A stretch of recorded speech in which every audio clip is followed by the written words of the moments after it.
The Circle Arrange plugin under our FP Arrange folder will allow us to create or arrange a series of objects in a circle. So to do this, let's grab a couple of objects and drag it down. We can use the cone, and I'm also going to throw a material on this so that we can see it a little bit better. Now I'm going to copy my cone a couple of times. So I'm just going to hold down Control, click, and drag each cone. I can also hold down Control, and when my container is right here, I can right click with my mouse and just add a series of containers just like that.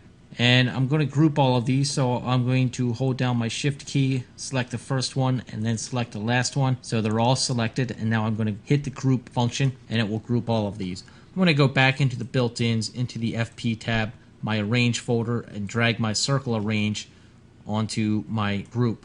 Now when I click on my Circle Arrange icon, it takes me into the editor. So we need to equal the number of elements to the containers we have, and we have 9 containers, so I'm going to type in number of elements equals 9. And right now I'm just going to leave the default settings such as here, and I'm going to hit rebuild container list, and when I do that, it arranges these cones in a circle. So now I can come back and tell it how many number of rows that I want. I only want 1 row for now, and I'm going to adjust my inner radius, so I'm going to spread this out.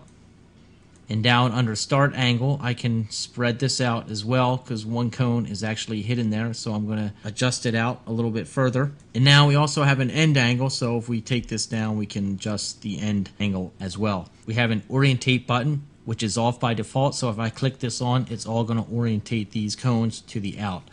Now you can come back and adjust your inner radius, your start angle, and your end angle again.